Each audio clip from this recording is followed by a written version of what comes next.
Hello everyone, welcome back to our YouTube channel.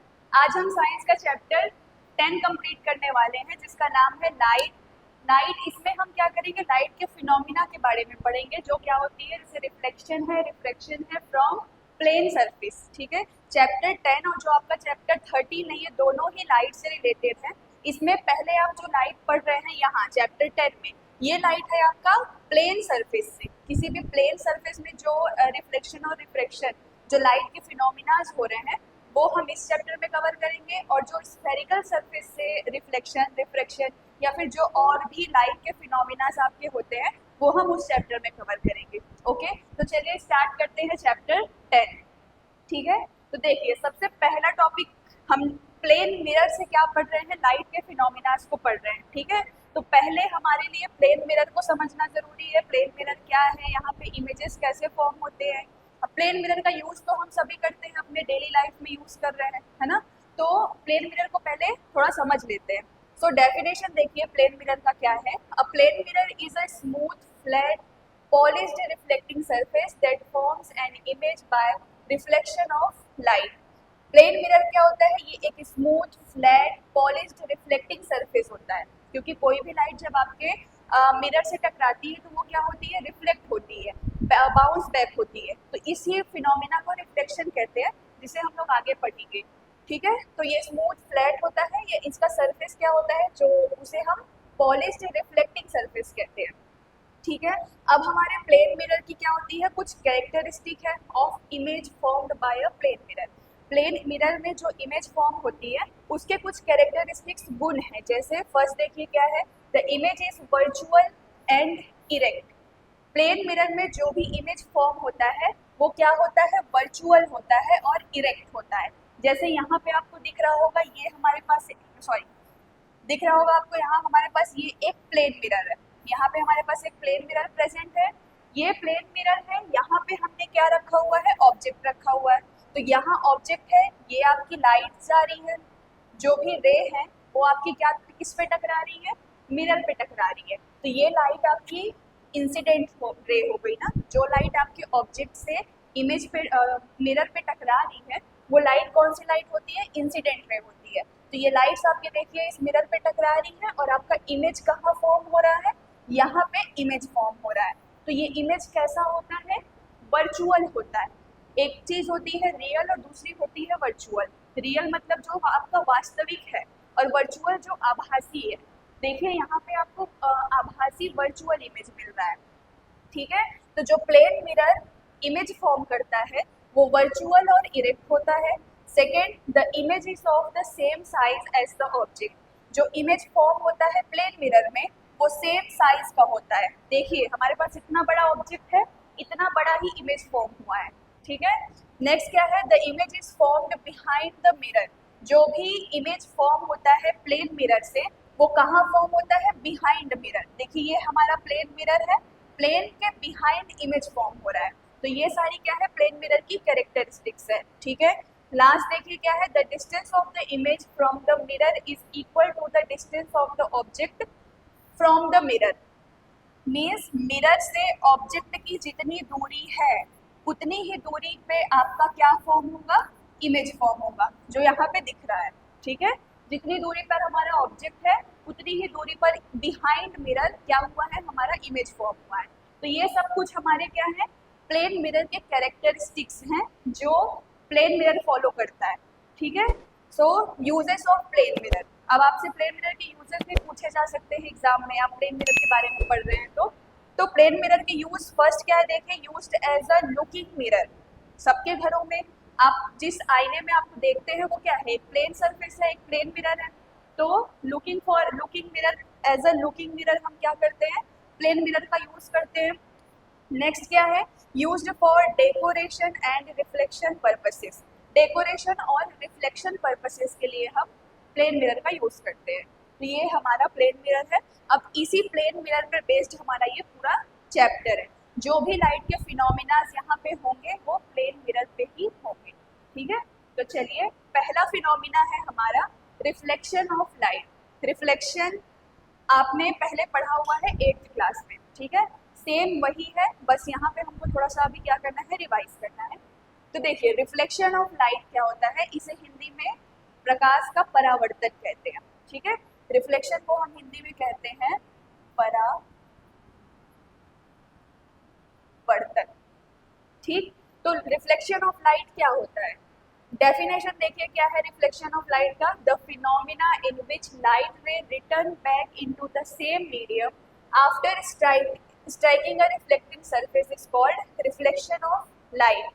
देखिए reflection क्या होता है, रिफ्लेक्शन एक लाइट का फिनोमिना है जिसमें आपकी लाइट क्या होती है, जब किसी प्लेन सरफेस से टकराती है तो वो उसी मीडियम में बाउंस बैक हो जाती है, उसी मीडियम में क्या होती है, रिफ्लेक्ट हो जाती है। जैसे कि यहाँ पे आपको डायग्राम दिख रहा होगा रिफ्लेक्शन, ये है हमारे पास एक प्लेन मिरर, यहाँ पे मैं ड्रॉ कर देती हूँ एक बार, ये है हमारे पास एक प्लेन मिरर जिसका ये वाला भाग क्या है, पॉलिश्ड है, जिसे हमने पॉलिश किया हुआ है। ठीक है, उसके बाद यहाँ पे क्या हो रहा है, ये लाइट रे आ रहा है, जो लाइट आ रही होती है आपके मिरर पे उसे हम इंसिडेंट रे कहते हैं। ये लाइट यहाँ से टकराने के बाद क्या होगी, रिफ्लेक्ट होगी, ये रिफ्लेक्ट हो गई तो वो रिफ्लेक्टेड रे है। अब इन दोनों के बीच में हम क्या करेंगे, एक इमेजिनरी लाइन ड्रॉ करेंगे, इमेजिनरी लाइन ड्रॉ करते हैं, इस इमेजिनरी लाइन को हम क्या कहते हैं, नॉर्मल। ये नॉर्मल एन से डिनोट किया गया है, तो ये इमेजिनरी लाइन हमारे लिए क्या है, नॉर्मल है एन। अब यहाँ पे देखिए दो एंगल बन रहे हैं, ये और ये, देखिए इसी फिनोमिना को क्या बोला जाता है, रिफ्लेक्शन ऑफ लाइट। अभी मैंने जब डेफिनेशन बोला तो हमने क्या देखा कि कोई भी लाइट रे जब किसी प्लेन मिरर से टकराती है तो वो उसी मीडियम में क्या होती है, रिफ्लेक्ट हो जाती है। ये लाइट टकराई और इसी मीडियम में क्या हुई, रिफ्लेक्ट हो गई, तो ये इस फिनोमिना को हम रिफ्लेक्शन ऑफ लाइट या फिर प्रकाश का परावर्तन कहते हैं। इस लॉ की क्या है, रिफ्लेक्शन ऑफ लाइट के दो लॉज होते हैं, दो नियम होते हैं, लॉज ऑफ रिफ्लेक्शन। वो नियम क्या है, देखिए पहला, the incident ray, reflected ray and the normal at the point of incident all lie in the same plane. यहाँ पे ये है हमारा, देखिए ये लाइट आ रही है तो ये लाइट आ रही है तो ये कौन सी रे हुई, इंसिडेंट रे, ये रिफ्लेक्ट हुई तो ये है हमारे लिए रिफ्लेक्टेड रे। अब देखिए जो इंसिडेंट और ये हमने क्या खींचा है, एक इमेजिनरी लाइन है जिसे नॉर्मल कहते हैं, तो इंसिडेंट रे और नॉर्मल के बीच में एक एंगल बन रहा है, इसे हम एंगल आई बोलते हैं, इसे एंगल ऑफ इंसिडेंस बोला जाता है। ठीक है, और नॉर्मल और रिफ्लेक्टेड रे के बीच में भी एक एंगल बन रहा है, इसे हम एंगल आर से डिनोट करते हैं और इसको कहते क्या है, एंगल ऑफ रिफ्लेक्शन। ये पॉइंट ओ है जहाँ पे ये तीनों चीजें आके मिल रही हैं और ये हमारा एक प्लेन मिरर है। ठीक है, तो पहला लॉ जो रिफ्लेक्शन का फर्स्ट लॉ है वो क्या बताता है, जो आपकी इंसिडेंट रे होती है, रिफ्लेक्टेड रे होती है और जो नॉर्मल होते हैं, ये तीनों एक ही पॉइंट पर होते हैं। यहाँ पे दिख रहा है ये तीनों एक ही पॉइंट पर है, तो ये हमारा पहला लॉ हो गया। और दूसरा लॉ क्या बताता है, जो हमारा एंगल ऑफ इंसिडेंस है वो किसके बराबर होता है, एंगल ऑफ रिफ्लेक्शन के।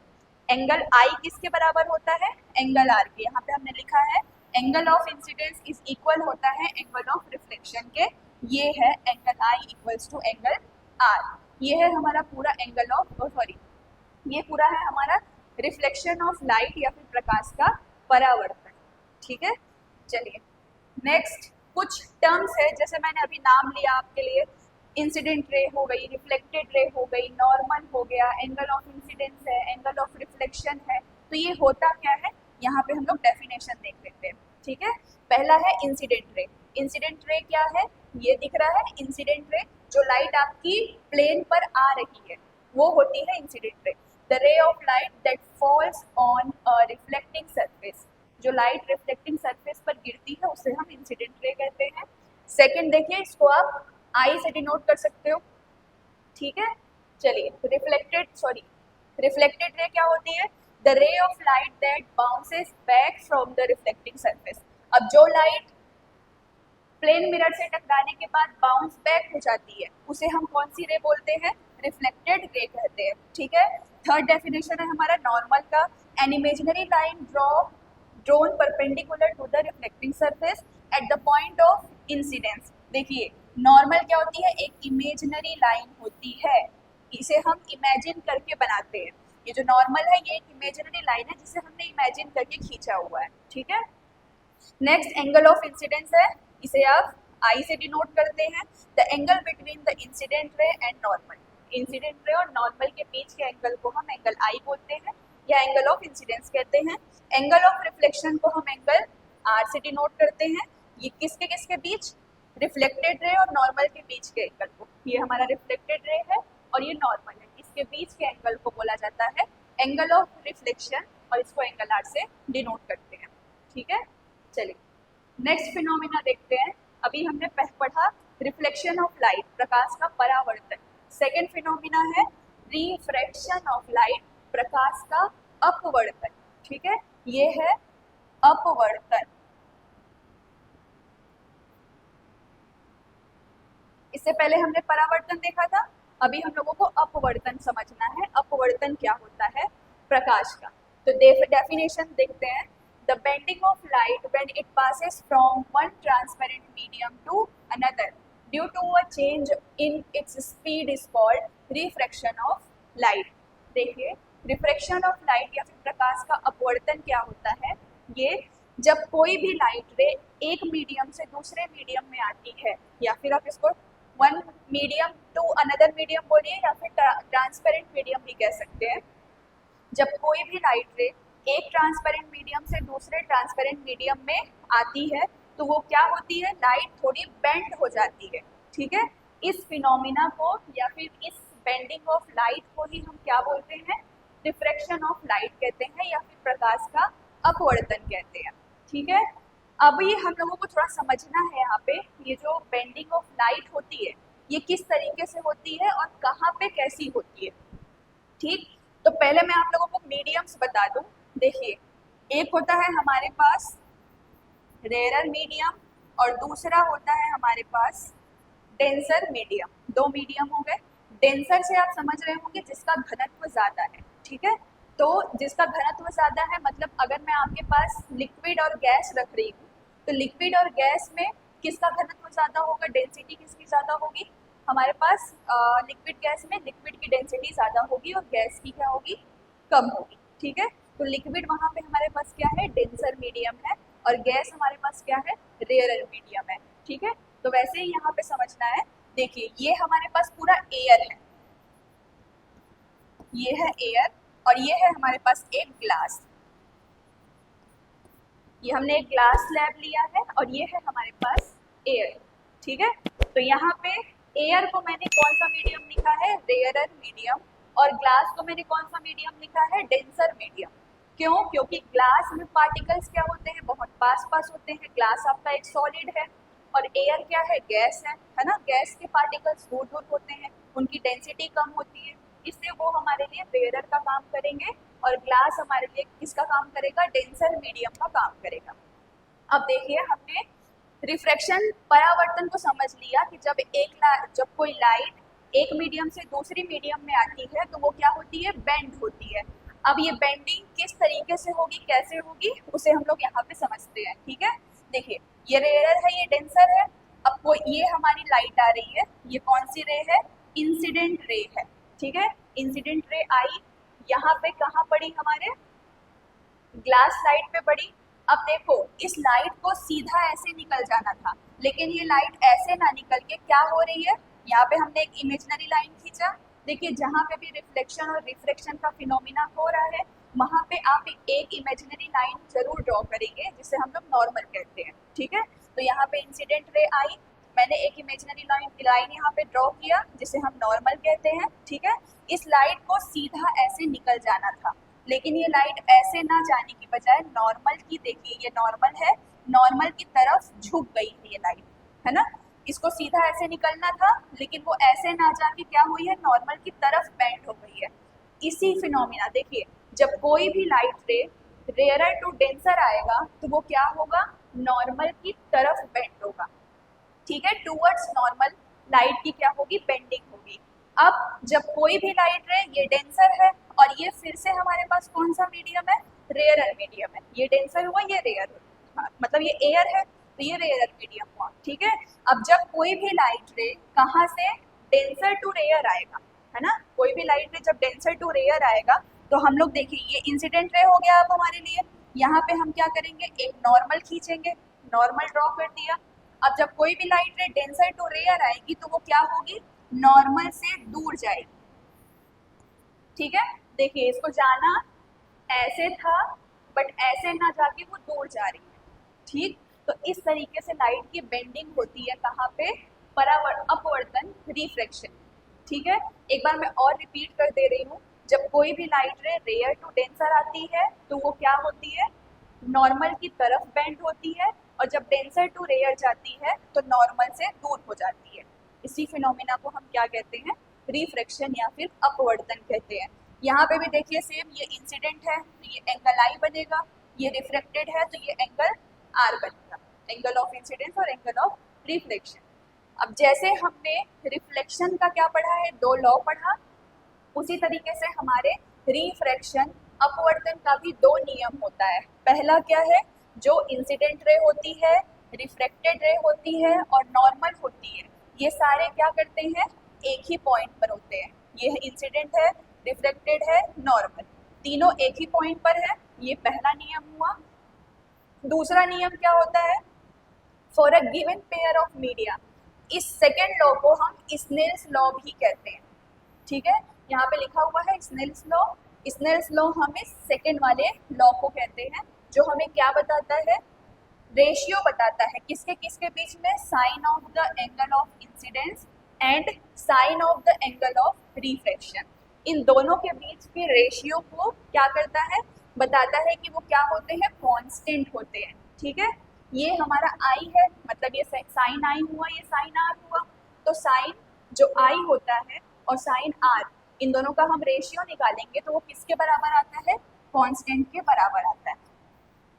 ठीक है, देखिए तो हमने जब साइन आई और साइन आर का क्या किया, रेशियो निकाला, तो ये हमको क्या देगा, ये होता है कांस्टेंट। ये बताता है हमें स्नेल्स लॉ या फिर रिफ्रैक्शन का सेकेंड लॉ। ठीक है, वेयर जहां पे देखिए आपका जो आई है वो क्या है, एंगल ऑफ इंसिडेंस है, आर एंगल ऑफ रिफ्रैक्शन है, यहाँ आई आर हमने लिखा है। ठीक है, और n1 क्या है, ये रिफ्रैक्टिव इंडेक्स है ऑफ फर्स्ट मीडियम, और n2 क्या है, रिफ्रैक्टिव इंडेक्स है ऑफ सेकेंड मीडियम। ये हमारा पहला मीडियम है रेयरर, और सेकेंड मीडियम क्या है, डेंसर।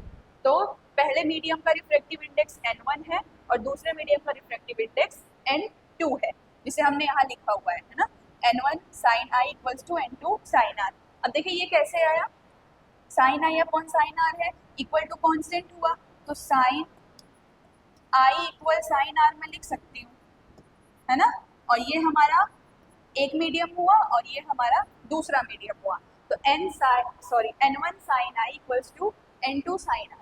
ये होता है स्नेल्स लॉ या फिर रिफ्रैक्शन का सेकेंड लॉ। ठीक है, चलिए नेक्स्ट देखते हैं रिफ्रैक्टिव इंडेक्स। अभी मैंने बताया, अभी हमने नाम देखा रिफ्रैक्टिव इंडेक्स। रिफ्रैक्टिव इंडेक्स क्या होता है, रिफ्रैक्टिव इंडेक्स हमें बताता है कि किसी भी मीडियम में लाइट की कितनी बेंडिंग हुई है। इस चीज को हमें कौन बताता है, रिफ्रैक्टिव इंडेक्स शो करता है। तो देखिए रिफ्रैक्टिव इंडेक्स हमारे पास टू टाइप्स के होते हैं, एक हमारा एब्सोल्यूट होता है और एक रिलेटिव रिफ्लेक्टिव इंडेक्स होता है। ठीक है, तो पहले हम क्या पढ़ेंगे, एब्सोल्यूट रिफ्रैक्टिव इंडेक्स पढ़ेंगे। चलिए, और एब्सोल्यूट रिफ्लेक्टिव इंडेक्स क्या होता है, देखो absolute refractive index of a medium is the ratio of the speed of light in vacuum to the speed of light in that medium। देखिए यहाँ पे एयर दिख रहा होगा आपको और ये एक ग्लास है। ठीक है, इसे हम एयर या फिर वैक्यूम मान लेते हैं, एयर और वैक्यूम, एयर और वैक्यूम, और ये मीडियम है। मीडियम हमारे पास कौन सा है, ग्लास है। ठीक है, तो एब्सोल्यूट रिफ्रैक्टिव इंडेक्स हमको क्या बताता है, ये रेशियो होता है किसका किसका, speed of light in air और वैक्यूम में upon speed of light in that medium. यहाँ पे आपका मीडियम ग्लास भी हो सकता है, वाटर भी हो सकता है। ठीक है, तो ये देखिए यहाँ पे लिखा हुआ है n equals to C upon B. ये c क्या है, ये c है speed of light in air और वैक्यूम, ठीक है, अपॉन ये जो v है ये क्या है, ये है speed of light in medium, ठीक है। ये c हमारा speed of light in air और वैक्यूम है और v speed of light in medium. मतलब जो आपका एब्सोल्यूट रिफ्रैक्टिव इंडेक्स होता है ये रेशियो बताता है किसमें किसमें, कि आपकी लाइट की स्पीड एयर और वैक्यूम में कितनी थी और आपकी लाइट की स्पीड उस मीडियम में कितनी थी। इन दोनों के रेशियो को ही हम क्या बोलते हैं, एब्सोल्यूट रिफ्रैक्टिव इंडेक्स कहते हैं, ठीक है। देखिए यहाँ पे n और एब्सोल्यूट रिफ्रैक्टिव इंडेक्स को हम डिनोट किससे करते हैं, स्मॉल n से डिनोट करते हैं, ठीक है। n क्या है यहाँ पे, एब्सोल्यूट रिफ्रैक्टिव इंडेक्स है ये n, c यहाँ पे speed of light in vacuum है और v speed of light in the medium है, ठीक है। यूनिट, इसकी कोई यूनिट नहीं होती है, डायमेंशन लेस क्वांटिटी होती है, ठीक है, इसका कोई भी यूनिट नहीं होता है। तो ये हो गया हमारा absolute refractive index c upon v, ठीक है। नेक्स्ट पढ़ते हैं रिलेटिव रिफ्रैक्टिव इंडेक्स। अब देखिए रिलेटिव रिफ्रैक्टिव इंडेक्स क्या होता है, ये भी दो चीज़ों का रेशियो ही होता है, ठीक है। यहाँ पे ये किन किन चीज़ों का रेशियो होता है, the relative refractive index of one medium with respect to another medium is the ratio of the speed of light in the first medium to the speed of light in the second medium. जो हमारा relative refractive index होता है ये ratio होता है किन के बीच, speed of light in the first medium, जो आपकी लाइट की स्पीड है वो पहली मीडियम में, और upon speed of light in the second medium, light की स्पीड सेकेंड मीडियम में कितनी है। इन दोनों का जब हम रेशियो निकाल लेंगे तो ये होता है हमारा रिलेटिव रिफ्रैक्टिव इंडेक्स, ठीक है। देखिए यहाँ पे n21 लिखा है, मतलब पहले का दूसरे के सापेक्ष या फिर पहले का दूसरे के रिलेटिव हम क्या कर रहे हैं, रिफ्रैक्टिव इंडेक्स निकाल रहे हैं। इसे भी n से ही डिनोट करते हैं या कहीं कहीं आपने देखा होगा इसे हम डिनोट करने के लिए म्यू का भी यूज करते हैं, ठीक है। तो n से भी डिनोट किया जा सकता है या म्यू से भी डिनोट किया जा सकता है। अब देखिए जैसे यहाँ पे ग्लास है, वाटर है, मुझे ग्लास के रिलेटिव क्या करना है, वाटर का रिफ्रैक्टिव इंडेक्स निकालना है, ग्लास के सापेक्ष वाटर का रिफ्लेक्टिव इंडेक्स निकालना है। तो मैं क्या करूँगी, फॉर्मूला लगाऊंगी n21 v1 अपॉन v2। ये v1 क्या है, इस पहले मीडियम में लाइट की स्पीड है और v2 क्या है, सेकेंड मीडियम में लाइट की स्पीड, ठीक है। या फिर आप इसे n2 अपॉन n1 भी लिख सकते हैं, ठीक। यहाँ n21 क्या है, refractive index of medium 2 with respect to medium 1, मतलब देखिए मीडियम 2 दूसरे मीडियम का पहले मीडियम के सापेक्ष या रिलेटिव क्या है, रिफ्रैक्टिव इंडेक्स है। v1 क्या है, speed of light in medium 1 में है, v2 speed of light in medium 2 है, और n1 n2 यहाँ पे क्या है, absolute refractive index of medium 1 और मीडियम 2। मतलब ये एब्सोल्यूट हमने पीछे निकाला था, तो आप n2 और n1 मतलब एब्सोल्यूट का भी रेशियो निकाल के क्या कर सकते हो, रिलेटिव रिफ्रैक्टिव इंडेक्स निकाल सकते हो, ठीक है। अब यहाँ पे एक क्वेश्चन है, मैं इसको सॉल्व करके बताती हूँ कि आप न्यूमेरिकल कैसे सॉल्व करेंगे अगर आपको रिफ्रैक्टिव इंडेक्स निकालने के लिए बोला जा रहा है। तो देखिए क्वेश्चन दिया हुआ है, the speed of light in glass, किसी ग्लास में लाइट की स्पीड हमें कितनी दी गई है, 2 × 10⁸ मीटर पर सेकेंड दी गई है, मतलब ये हमें v की वैल्यू दी गई है, ठीक है।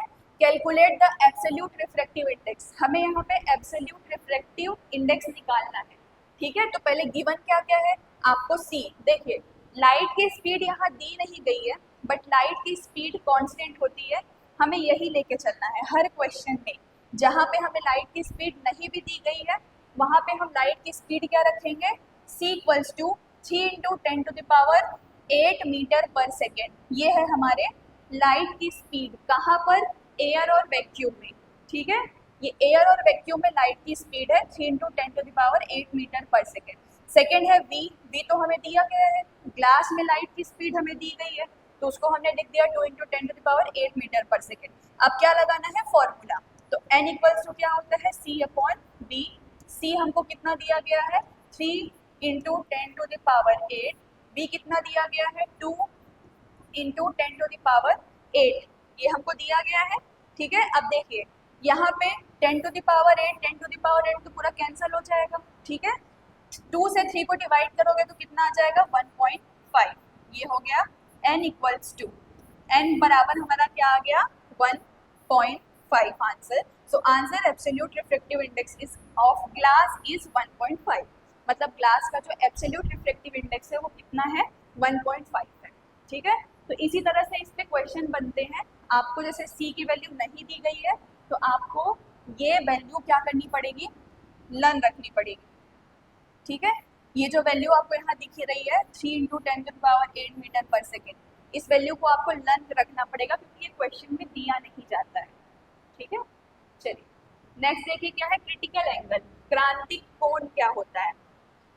अब देखिए लाइट आपकी कहीं पे बेंड हो रही है ना, कहीं से आ रही है कहीं जा रही है, तो उनके बीच में कुछ एंगल्स बनते हैं, उसे यहाँ पे नेमिंग दी गई है। ठीक है, तो पहले हमें पढ़ना है क्रिटिकल एंगल, क्रांतिक कोण क्या होता है। डेफिनेशन देखिए, the angle of incidence in a denser medium for which the angle of reflection is rare medium becomes 90 degree is called the critical angle.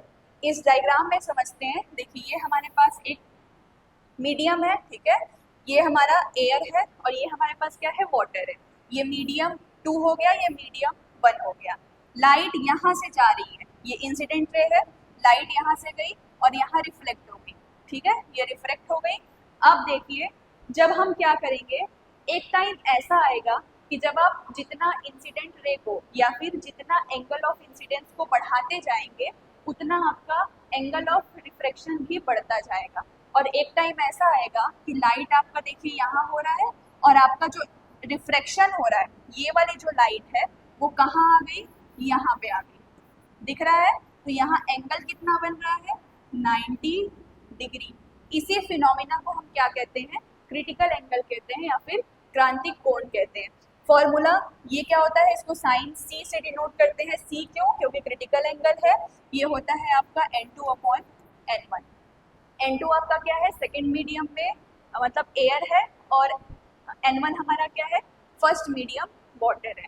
ठीक है, क्रिटिकल एंगल हो गया, n1 रिफ्लेक्टिव इंडेक्स है डेंसर मीडियम में, n2 reflective index है rare medium में, और इसकी इसका यूनिट क्या होता है, डिग्री से इसको डिनोट करते हैं। ठीक है, नेक्स्ट देखिए total internal reflection. Total internal reflection या फिर पूर्ण आंतरिक परावर्तन क्या होता है। अभी हमने देखा क्रिटिकल एंगल है ना, क्रिटिकल एंगल में हमारी डिग्री कितनी हो गई थी 90 डिग्री। जो यहाँ पे हमारा जो एंगल हो रहा था, जो रिफ्रेक्टेड रे थी वो क्या हो गई थी, बढ़ते बढ़ते पूरी यहाँ पे आके मिल गई और ये एंगल 90 डिग्री का बन गया है ना, तो इसको हमने क्रिटिकल एंगल बोल दिया। टोटल इंटरनल रिफ्लेक्शन में क्या होता है, ये जो आपकी लाइट है यहाँ से, अब ये लाइट आपकी क्या होगी, अब अगर हम इसको और बढ़ाएंगे या इसको कम करेंगे तो ये लाइट हमारी इसी मीडियम में रिफ्लेक्ट होगी है ना, यहाँ जाने के बजाय वो लाइट यहाँ रिफ्लेक्ट होगी और मीडियम हमारा सेम हो गया। तो इसे हम क्या बोलते हैं, जब आपका एंगल क्या होता है 90 से बढ़ जाता है, ये 90 था, अब इसके बाद रिफ्लेक्शन हुआ तो ये एंगल क्या हुआ 90 से बढ़ गया। तो जब 90 से एंगल बढ़ जाता है और आपका जो रिफ्रैक्शन है वो उसी मीडियम में होना स्टार्ट हो जाए तो इस एंगल को हम क्या बोलते हैं, टोटल इंटरनल रिफ्लेक्शन कहते हैं या फिर पूर्ण आंतरिक परावर्तन कहते हैं। अब देखिए इसके लिए कुछ कंडीशंस है।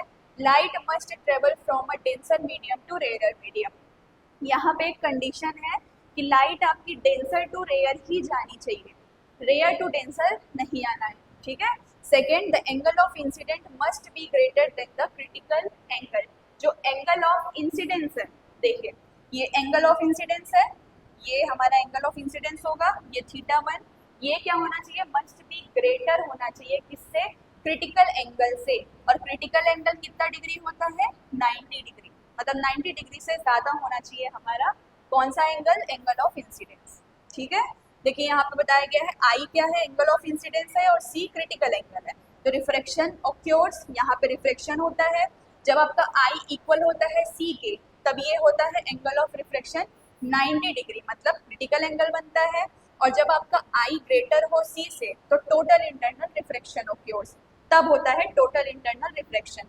ये तीनों ही बहुत ही इंपॉर्टेंट टर्म्स हैं, ये आपको याद रखने में हेल्प करेगा कि कौन क्या है टोटल इंटरनल रिफ्लेक्शन। ठीक है, आई यहाँ पे एंगल ऑफ इंसिडेंस है और सी क्रिटिकल एंगल है।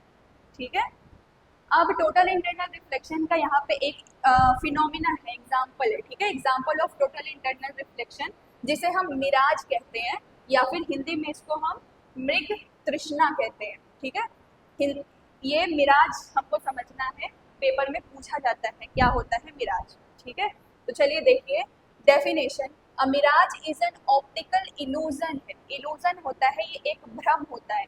जैसे आप लोगों ने कभी देखा होगा, जब आप गर्मी बहुत ज़्यादा होती है और आपको बहुत प्यास लगी हो, आप बहुत ही थके हुए हो, तो आपको थोड़ी दूर पे कुछ पानी जैसा दिखाई देता है, आपको लगता है कि वहाँ पे पानी है, बट जब आप जाके देखो तो वहाँ पे पानी सच में होता नहीं है ना। तो वो हमारा क्या है, इल्यूजन है, भ्रम है, उसी को बोलते हैं मिराज। और वो होता किस वजह से है, टोटल इंटरनल रिफ्लेक्शन की वजह से होता है, पूर्ण आंतरिक परावर्तन की वजह से, ठीक है। So in which water appears to be present on a road in a desert even though no water is actually there, जहाँ पे मतलब हमें ऐसा अपीयर होता है, ऐसा लगता है कि वहाँ पे वाटर क्या है, प्रेजेंट है ना।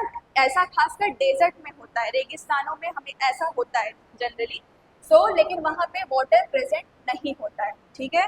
अब मिराज फॉर्म कैसे होता है, देखिए, ऑन अ हॉट डे, हम डेजर्ट की बात कर रहे हैं, on a hot day the air near the ground becomes much hotter then the air above it, जो ग्राउंड की का एयर होता है वो क्या होता है, बहुत ज़्यादा गर्म हो जाता है, ठीक है। So hot air is rare. अब आपका जो हॉट एयर है वो कौन सा मीडियम बन गया, रेयर मीडियम। जो कूलर एयर है वो कौन सा मीडियम है, डेंसर मीडियम, ठीक है। थर्ड देखिए, light from the sky travels from denser air to rare medium. अब जो लाइट आपकी कहाँ से आ रही है, स्काई से आ रही है, ठीक है। अब स्काई से आपकी लाइट आ रही है, वो कहाँ से आएगी, डेंसर टू रेयर आएगी, है ना। और टोटल इंटरनल रिफ्लेक्शन में हमने कंडीशन पढ़ा है कि लाइट डेंसर टू रेयर आनी चाहिए, ठीक। So as the light passes through different layers of air it bend away from the normal. और अभी हमने रिफ्लेक्शन पढ़ा है कि जब कोई लाइट डेंसर टू रेयर आती है तो वो नॉर्मल से दूर हो जाती है, अवे हो जाती है, ठीक है।